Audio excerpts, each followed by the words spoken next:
Disiplin dari Coach Nova ini emang perlu dicontoh ya, terutama ketika dia sangat strict tentang masalah media sosial ya. Jadi ketika banyak pemain yang dulu mungkin pernah ngaku kalau nggak salah ya, ada yang kalau pas dilatih Sintayong tuh otot kayak jarum-jarum.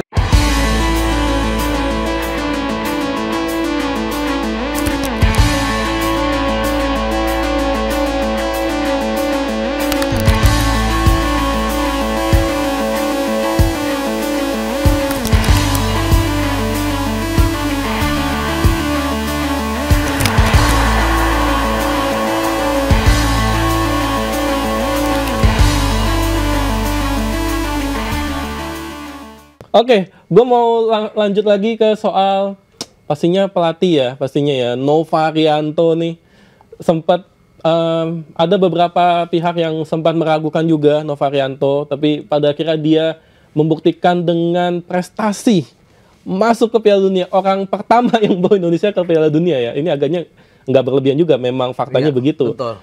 Hilmi, lu ngelihatnya apa nih rahasianya sampai akhirnya dia bisa membawa Garuda ke pentas Piala Dunia nih? Iya, yang pasti pertama disiplin ya. Karena disiplin dari Coach Nova ini emang perlu dicontoh ya, terutama ketika dia sangat strict tentang masalah media sosial ya. Jadi ketika ini dalam satu interview ya, jadi dia jam 9:30 malam tuh udah wajib HP itu dikumpulin ke dia. Jadi nggak boleh malam tuh anak-anak main HP itu udah nggak boleh, benar-benar nggak boleh. Jadi malam udah harus taruh itu sebenarnya salah satu mungkin cara dia untuk supaya si anak-anak ini nggak terlalu terpapar dan nggak terlalu biar bisa fokus dengan latihan mereka. Dan juga kalau kita lihat emang latihan fisiknya Coach Nova emang keras banget ya, emang keras banget gitu ya.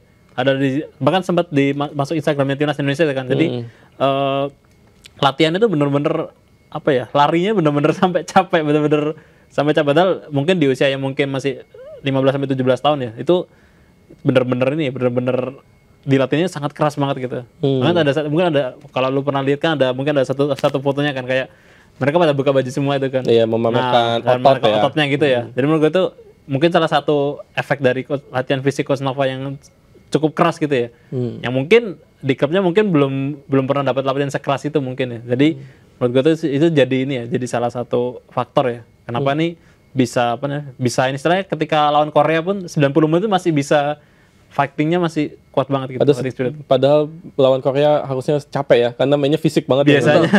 Lebih kita defend ya. Korea Selatan itu pasti memang. Pasti. Fisik, kalau kita tahu kan kalau Korea yang main kan itu gerakan tanpa bola ya cepet banget tuh. Yeah. Dan itu 90 menit pemain-pemain Korea tuh nggak berhenti gitu. Apakah hanya disiplin menurut Danes nih? Ya, salah satu yang menjadi faktor mungkin karena Coach Nova itu punya DNA pelatih dari bapaknya Sartono Anwar. Oh ya, shout out to Sartono Anwar yang merupakan pelatih sukses di era 80-an 90-an. Yes. Dan juga waktu gue masih liputan di Sleman dulu di PSS Sleman. Dia ngelatih PSS Sleman ya. Oh. Itu waktu itu jadi gue lumayan ya udah sering ketemu lah sama Coach Sartono ketika itu di tahun 2014 ya, di 2014 ya. Dengan dia masih pakai topi ya? Dia masih pakai topinya pasti itu. Ya kan? Ciri khas. Tapi yang jelas juga selain dari Sartono Anwar, dari Sintayong juga ilmu ngelatihnya Nova ya. Yeah. Kalau tadi dibilang kalau Nova Arianto latihan fisiknya itu bagus, keras, itu warisan dari Sintayong. Karena Sintayong juga kayak gitu kan. Banyak pemain yang dulu mungkin pernah ngaku kalau nggak salah ya, ada yang kalau pas dilatih Sintayong tuh otot kayak jarum-jarum gitu. Kalau kata kalau pakai bahasa Jawa tuh jarum-jarum, pegel. Tapi akhirnya efeknya kan kita lihat deh. Saat Sintayong ngelatih timnas, Rizky Ridho, Marcelino, lihatnya fisiknya kayak apa? Langsung berubah bagus banget gitu kan. Dan itu ternyata ditiru sama Nova Arianto yang itu ya jelas bagus gitu. Berarti ambil ilmu positif. Transfer ilmunya berhasil ya, ilmunya ya. Ya, dan juga secara taktik gitu loh. Ketika melawan tim yang secara kualitas di atas gitu, ya udah mainnya lebih pragmatis aja, nggak apa-apa. Dan ketika melawan tim yang di bawah juga nggak takut juga buat menyerang. Nggak takut buat nyerang, itu dia. Jadi kan bagus gitu loh. Oke, ini masuk ke Sintayong nih, menarik nih. Hilmi, lu ngelihatnya sejauh mana nih pengaruhnya Sintayong nih di Nova Arianto? pasti Selain tadi disiplin ya. iya, yang pasti selama 5 tahun jadi asistennya Sintayong pasti banyak banget ilmu yang diterapkan gitu ya. Mungkin sangat yang bahkan yang mungkin sangat paling detail lah. Misalnya kaki terkuat tuh dikasih kaos kaki hitam misal gitu. Terus yang gitu? iya itu bahkan dibedain. Anak pemain ini kidal gitu ya. Berarti yang dikasih yang kaki kirinya dikasih kaos kaki hitam, ini putih gitu. Nah, supaya apa? Supaya si pelatih tahu oh ini anak kaki kuatnya kiri. Kanannya lemah. Tapi bukan berarti lemahnya yang kanan harus dikuatin gitu. Harus dikasih latihan lebih lah seperti itu. Jadi sampai sedetail itu. Oke. Ya, dan itu nggak semua apa namanya? Di metode sedetail itu diterapin di timnas U17 ini ya. Dan juga selain fisik tadi ya.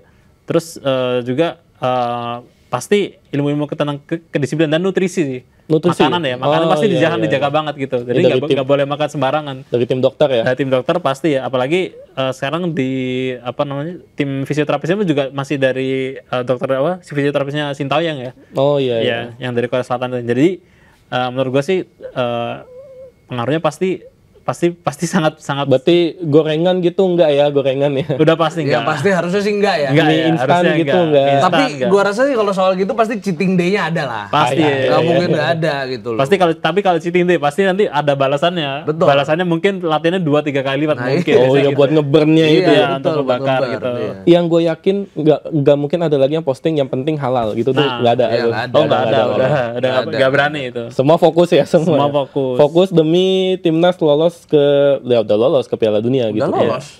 Oke. Nah ini menarik nih.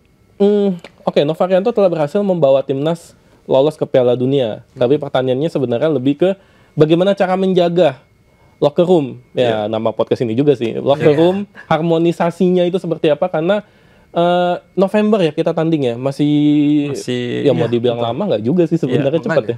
Tapi kan ini penting buat menjaga harmonisasinya. Gimana Hilmi ngelihatnya? Yang pasti apakah harus TC lagi mungkin? Mungkin kalau TC mungkin pasti di PSSI pasti ya. Pasti bakal ada TC gitu ya. Cuman sekali lagi itu nanti balik ke kan setelah ke ajang kualifikasi ini selesai, Piala Asia ini selesai, pasti pemain-pemain pasti balik ke klub masing-masing kan. Nah, disitulah sebenarnya profesionalitas dari pemain ini diuji gitu. Apakah ketika balik ke klub itu mereka bisa menjaga ritme mereka, fisik ya. Fisik, terus makanan mereka. Nah, jangan sampai ketika balik ke klub mereka malah mungkin euforia ya, mungkin ini kan masih banyak anak sekolah gitu kan. Ketika mereka balik ke sekolah gitu kan, terus dilulu kan sama temen guru-gurunya. Terus tiba-tiba jadi lupa diri gitu. Nah, gitu. Jadi lupa diri terus akhirnya termakan dengan media sosial atau gimana, akhirnya nggak fokus latihan. Nah, itu yang sebenarnya kita takutkan gitu ya. Ini masih anak sekolah loh ya, anak SMA loh ini. Iya. Jadi jangan sampai jadi ini bukan yang belum pemain yang ini ya, yang mungkin kalau yang pemain senior kan mungkin dia udah punya keluarga atau gimana. Tapi ini kan masih anak sekolah, belum anak sekolah. Evandra misalnya anak dari SMA 1 Tumpang kan di Malang. Nah, itu masih sangat ini ketika nanti Piala Asia selesai, takutnya dia diajak sama temen-temennya, udah lulus Piala Dunia, makan-makan lah, kan gitu takutnya kan. Betul. Makan pentol lah ya. Makan pentol lagi, makan seblak lagi. Ya pentol, kalau di Malang ya pentol ya. Kan ada bakso ya padahal ya. Bener-bener emang. Iya kan? Iya.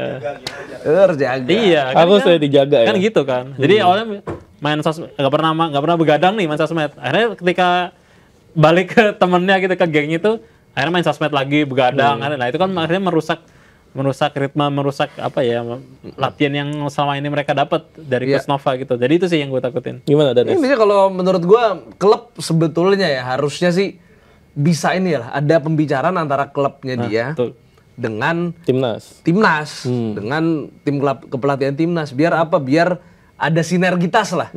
Ada sinergitas antara timnas dengan klub soal cara melatih pemain-pemain muda ini, karena yang namanya klub pasti kan treatmentnya beda-beda. Jadi kalau bisa disamain ya bagus, atau kalau misalnya nggak sama-sama banget, setidaknya klub tersebut bisa tetap menjaga pemain ini punya fisik yang seperti itu. Kalau perlu ya dikontrol terus tuh fisiknya tuh. Betul. Berat badan lah atau masa otot dan lain-lain itu dikontrol terus. VO2 max-nya juga. VO2 max pasti kalau itu ya kan. Wajib ya, itu wajib. Iya, jadi nanti pas main di Piala Dunia U17 mereka ya benar-benar kondisi gitu. Apa perlu turnus antara lagi? Waduh, Tour Nusantara, ya kita tahu ya, pas dulu Tour Nusantara itu jelang Piala Asia U20 ya? Iya. Waktu itu ya? Iya. Dan kita tahu hasilnya ya kita nggak lolos, waktu itu nggak lolos grup. Bukan solusi ya jadinya. Iya, jadi bukan solusi. Karena ya gimana ya? Jadi karena Tour Nusantara itu para pemain muda ini jadi terlalu high exposure. High exposure. Iya, jadi terlalu high exposure. Akhirnya ya konsentrasi mereka juga jadi kepecah-pecah. Ya jangan sampai juga ntar tiba-tiba bulan depan kita lihat kok ada Evandra main di iklan gitu, jangan ya. Sebetulnya kalau iklan sendiri sih nggak masalah ya, cuman asal nggak mengganggu ya. Asal nggak ganggu, gitu aja intinya. Oke. Ya, atau juga mereka pemain profesional juga kan. Betul. Ini, kan? Betul. Jadi ya jangan sampai iklan nggak apa-apa. Ya rezeki mereka kan mungkin Ya, dapat exposure endorse gitu ya. ya, Endorse oke nggak apa-apa. Cuman jangan sampai dengan endorse itu akhirnya mereka latihannya jadi terganggu gitu aja. Apalagi inget ya, ini anak-anak masih SMA. Maka mungkin siapa tahu kan teman-teman dia kan kita nggak tahu teman-teman dia SMA kayak gimana kan. Nah seperti itu sih. Jadi dan dia masih SMA nih, istilahnya secara mental mungkin masih labil lah, masih remaja gitu. Nah itu yang kita lakukan, jangan sampai ketika dia masih remaja ini terus akhirnya terbuai dengan tadi kan dia endorse dapat, terus dia endorse tapi dia kan masih anak sekolah gitu kan. Jadi mungkin secara uang jajan mungkin dia bisa lebih dari temennya.